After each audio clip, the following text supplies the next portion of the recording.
நல்ல டேஸ்டியான பிரண்டை தொக்கு எப்படி செய்யலாம் அப்படிங்கிறத பார்க்கலாம். கடாயில் கொஞ்சமாக நம்ம கடுகு, ஒரு அரை ஸ்பூன் கடுகு, அரை ஸ்பூன் சீரகம், ஒரு அரை ஸ்பூன் மிளகு, கொஞ்சமாக வெந்தயம். ஃபஸ்ட்டு இதை போட்டு நல்லா லைட்டாக வறுத்துருங்க. இறக்குற நேரத்தில் கொஞ்சமாக எள்ளு போட்டுருங்க. எள்ளு போட்டு வறுத்து எடுத்து வச்சிடலாம். அடுத்தது அதே கடாயில் கொஞ்சமாக நல்லெண்ணெய் ஊற்றிக்கோங்க. கொஞ்சமாக கடலைப்பருப்பு, அதே அளவு உளுத்தம் பருப்பு, கொஞ்சமாக தனியா, காரத்துக்கு ஏற்ற மாதிரி காஞ்ச மிளகாய் சேர்த்து நல்லா வறுத்து எடுங்க.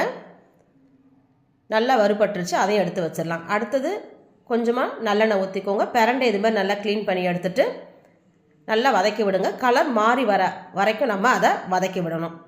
அதுக்கு அடுத்தது சின்ன வெங்காயம், பூண்டு இது நிறைய நம்ம சேர்க்கணும். அப்போ தான் நல்லா டேஸ்டியாக இருக்கும். அப்புறம் நல்ல பெரிய சைஸில் புளி அதையும் சேர்த்துக்கோங்க. கொஞ்சம் கருவேப்பிலை, இது நல்லா வதக்கி எடுங்க. கலர் மாறி வரைக்கும் நல்லா வதக்கி எடுத்து நம்ம ஆற விட்டுறலாம். ஆறினதுக்கப்புறம் மிக்சி ஜாரில் கொஞ்சமாக தண்ணி ஊற்றி அரைச்சிக்கோங்க. அதுக்கடுத்து தேவையான அளவு உப்பு சேர்த்துக்கோங்க. ரொம்ப தண்ணி ஊற்ற வேண்டாம், தண்ணி ஊற்றாமல் அரைச்சிக்கோங்க. அடுத்தது கடாயில் நிறைய நல்லெண்ணெய் ஊற்றுங்க. நல்லெண்ணெய் காஞ்சதும் கடுகு போடுங்க. அடுத்தது கொஞ்சமாக உளுத்தம்பருப்பு, பெருங்காயத்தூள். அடுத்தது நம்ம அரைச்சி வச்சுருக்க அந்த பிரண்டை தொக்கை அதில் சேர்த்துக்கலாம். நல்லா மிக்ஸ் பண்ணி விடுங்க. தண்ணி ரொம்ப ஊற்ற வேண்டாம். மிக்சி ஜாரை மட்டும் கழுவிட்டு கொஞ்சமாக நம்ம சேர்த்துடலாம்.